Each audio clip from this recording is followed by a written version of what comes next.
साबका वाले जो कि मेरी पेरेंट एसोसिएशन है, हमारा उसमें पहला रूल था कि अगर आपकी एसोसिएशन आपको निकाल देती है तो फेडरेशन से आप ऑटोमेटिकली आउट हो जाओ। वो चाहते थे कि मैं अपनी एसोसिएशन को छोड़ दूं और फेडरेशन के लिए काम करूं। मैंने कहा फिर फेडरेशन का मतलब क्या है? मैं अपनी एसोसिएशन कैसे छोड़ सकता हूं? भाई जिस एसोसिएशन से मैं आया हूं, आप मेरे को चाहते हो कि मैं उस एसोसिएशन को छोड़ दूं, ये पॉसिबल नहीं है। ये हमारा एक सपना था। मैंने उनसे कहा था, सर ये मेरा सपना है। मेरा बाप भी एयरफोर्स से ऑनरी फ्लाइंग ऑफिसर रिटायर हुआ, वो नहीं कुछ कर पाया, लेकिन मैं एक जेडब्ल्यू के तौर पे रिटायर हुआ हूँ। कई साल तक मैंने इसमें नहीं कोई भी हिस्सा लिया। 2014 से अब तकरीबन 10 साल हो गए मेरे को, मैं इस मुहिम से जुड़ा हूं। तो ना मैंने नौकरी की ना कुछ किया, और मैं इस मुहिम के साथ ही अभी तक जुड़ा हुआ हूं और आगे बढ़ रहा हूं। तो मैंने कहा ये मेरा सपना है कि जवानों की कुछ ऐसी संस्था बने जो पावरफुल हो, जिसको कि सिर्फ और सिर्फ जवान, जेसीओ जवान जो हैं वही मिलकर चलाएं। ऐसा ना हो कि हम उसके अंदर किसी को पैटर्न रख लें कि ये लेफ्टिनेंट जनरल है, ये हमको सत्ता के गलियारों में ले जाएगा, कहीं पर कुछ करेगा। नहीं, हम लोग इतने काबिल हैं, हम इतने पढ़े लिखे हैं कि जब हमारी 50-60 साल की उम्र हो चुकी है, हमारे पास वो डिग्री की जरूरत नहीं है, किसी सरकारी डिग्री की।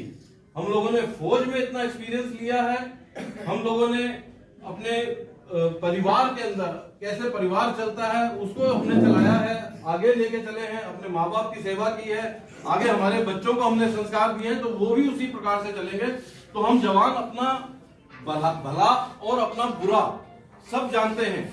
हर चीज को हम एक अच्छे तरीके से समझ सकते हैं, और कैसे सत्ता में जाके हमने बात करनी है वो हम बात कर सकते हैं।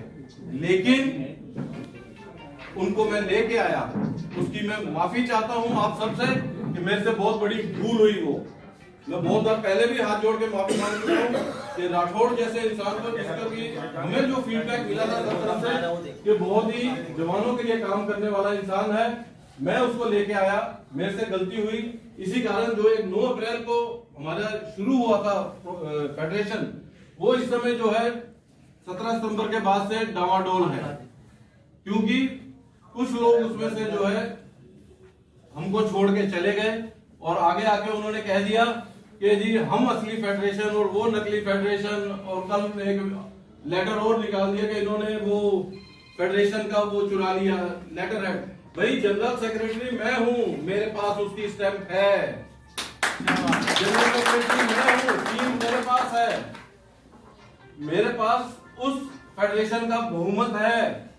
मैंने जब आपको बुलाया कि फेडरेशन के अंदर आपने गद्दारी की है, आपको आके फेस करना है, आप नहीं आए, आपके साथ 8-10 बंदे भागे, तो उसके अंदर मेरी गलती नहीं है। उसके अंदर सर्वसम्मति से जितने लोग थे सबने कहा कि इन्होंने गलत किया है, और उन्हें निष्कासित और निलंबित करके बाहर का रास्ता दिखाया गया। फेडरेशन का हमारा बनाने का मकसद ये था कि कोई एक एसोसिएशन नहीं, सब लोग मिलकर काम करेंगे और लड़ेंगे। वो संस्थाएं कभी कामयाब नहीं हो सकती जो ये सोचती हो कि हम सिर्फ पत्र लिख के सरकार को दे दे, अपने जवानों को उसकी कॉपी बांट दे कि भाई लोगों हमने लेटर लिख दिया है। 1 महीने 2 महीने 3 महीने के बाद सरकार दे देगी, मतलब 3 महीने आपने निकाल लिए, फिर आप उस लेटर का जवाब दे दो, फिर वो एक जवाब दे देंगे 2-3 महीने बाद। यही काम करते रहोगे क्या? इसके अंदर तो हमने सालों निकाल दिए। अब वो समय नहीं है, हमने इसीलिए 20 फरवरी से धरना लगाया कि सब लोग साथ में आए, सब लोग एकजुट हों, मिलें, और हम एक इस तरीके का संघर्ष करें कि सरकार को नानी याद आ जाए, वो जाने हम किसी देश के खिलाफ नहीं, हम किसी के खिलाफ नहीं है, हम सिर्फ इस सिस्टम के खिलाफ हैं जो कि जवानों के साथ सदा से ऐसा किया जा रहा है कि अधिकारियों ने बैठ के सारे रूल बनाए, अधिकारियों ने बैठ के हमारी तनख्वाहों की बार्गेनिंग की, और ये जो कुछ भी हमारे साथ भेदभाव किए गए हैं, अत्याचार किए गए हैं, उसके खिलाफ हम सर्विस में रह के नहीं बोल सकते। लोग कहते हैं कि तुम सर्विस में तो बोल लेते, सर्विस में बोलते तो कोर्ट मार्शल करा के घर आके बैठ जाते, बीवी बच्चे भूखे मरते। अब हम रिटायर हो चुके हैं, हमारे पास ये दमखम होना चाहिए कि हम अपनी जुबान बोल सके, अपने मुंह से अपने दिल की बात बोल सके, हमारे दिमाग में क्या चलता है। ये नहीं कि सरकार ने ये कह दिया हाँ जी ठीक है, अधिकारी ने कह दिया हाँ तुम्हारी तनख्वाह बढ़ा दी इतनी काफी है, लेकिन नहीं, हमारे लेवल ग्रेड वगैरह भी नीचे किए गए हैं। आज की मीटिंग बुलाने का, फेडरेशन के बारे में ज्यादा नहीं बोलूंगा कि हमारे पास कितनी संस्थाओं का वो है, आपने खुद ही देख लिया, साउथ से सब लोग उनके साथ छोड़ चुके हैं, इधर असम वगैरह बिहार से आगे सब लोग हमारे साथ हैं, उनके साथ कोई नहीं है। उनकी आपने सभी मीटिंग देख ली, वो फर्जी, उसके अंदर कोई नहीं आता। उनके पास इतनी हिम्मत नहीं है कि फेडरेशन का लेटर हेड के ऊपर कोई पत्र निकाल सकें। अभी 2 दिन पहले ही मैंने पत्र निकाला है फेडरेशन के लेटर हेड पे अपने साइन से, फेडरेशन की सील के साथ, उसके अंदर हक नहीं है, उसका जवाब दिया है, नीचे नाम नहीं, ऊपर नाम नहीं, नीचे अपना नाम नहीं लिखा। ऐसे तो कोई भी किसी को गाली दे देगा, आप लिख दो कि फेडरेशन ऑफ वेटरन एसोसिएशन और नीचे मेरे नाम से इतनी गालियां लिख के डाल दो। नीचे अपना नाम तो लिखा नहीं, अपना नंबर लिखा नहीं, कोई कॉन्टेक्ट नहीं दिया, मेरे को गालियां दे लो, कोई दूसरा उठेगा वो कर लेगा। नहीं, हमारा ये मकसद नहीं था। हमारा मकसद था इंक्लूसिवनेस, सबको साथ लेके आना। इसके अंदर ये नहीं कि साबका अपनी मर्जी चलाएगी, और साबका ने कभी मर्जी नहीं चलाई। साबका ने अपना प्लान दिया तो इन्होंने साफ कह दिया कि उनको बोलो अपने आप कर लें। जब एक हेड संस्था है जिसका प्रधान ये कह दे कि मेरी मेंबर संस्था अपने आप जो करना चाहती है कर ले, तो फिर उसका मकसद क्या रहा उस फेडरेशन का? वो फेडरेशन तो उसी दिन टूट गई कि अगर इन्होंने संसद घेराव करना है अपने आप कर लें, हम नहीं इसके साथ। तो इसका मतलब तो ये हो गया कि आप बात नहीं करना चाहते उसके ऊपर, कि सबको बैठ के बात करो कि बाकी के संगठन क्या कह रहे हैं, एक अध्यक्ष ही अपने आप बोल दे।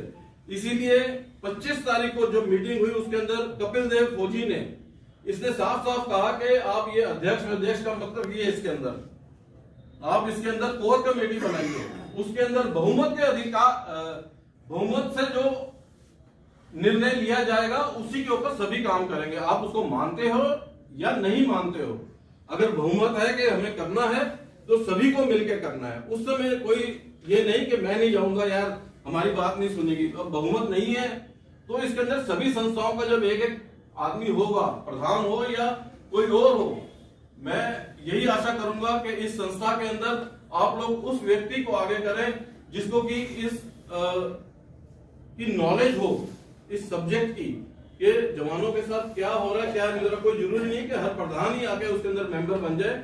आदमी वो होना चाहिए कि अगर कोई बोल रहा है, अगर उसकी बात काटनी है तो उसके पास नॉलेज होनी चाहिए।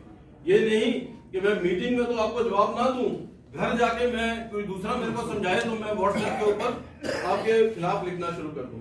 किसी नॉलेज वाले बंदे को आप इस कोर कमेटी में बिठाइए जो कि आपके लिए, आप उसको समझा के भेजिए और वो आपके लिए सारे कार्य कर सके।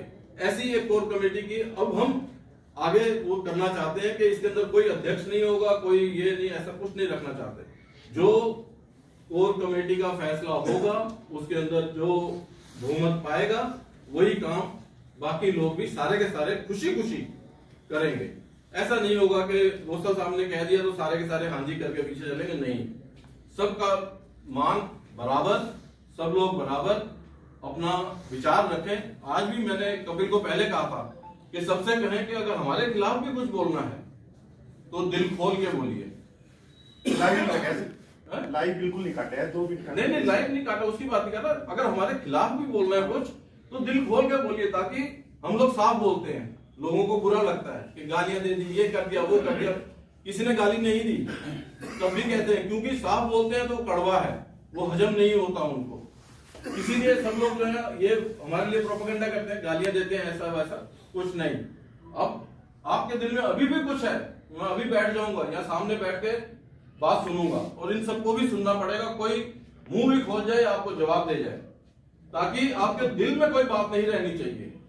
यहाँ पर जो हम आपसे बात कर रहे हैं कि आप आगे क्या करना है, सबसे पहली बात यह है कि अपने दिल में से जो गुवार है उसको बेशक यही बोल के खत्म कर दीजिए। लाइव जाने दीजिए, क्या हो गया उसमें, ये जाने दीजिए लाइव, लोगों को पता तो चले कि अगर हम गलत हैं या कुछ है हमारे खिलाफ बोलिए, कोई परेशानी नहीं है उसके अंदर। कौन मना करता है उससे? हम अपने आप को सुधारेंगे ना, अगर हम गलत हैं हम अपने आप को सुधारेंगे, हम सही रास्ते पे चलने की कोशिश करेंगे। क्योंकि कोई भी अपनी माँ के पेट से सीख कर नहीं आता। जो भी नेता बने हैं, जो भी हैं, वो लोग खुद मेहनत की है, कुछ सीखा है, दूसरों के शागिर्द रहे हैं, उनसे सीखा है, बाकी जनता जनार्दन से सीखे तब आगे नेता बने हैं या आगे चल रहे हैं। तो इतना के साथ मैं जो है आप सबसे ज्यादा समय ले लिया, उसके लिए माफी चाहूंगा। अगर कोई गलती या कुछ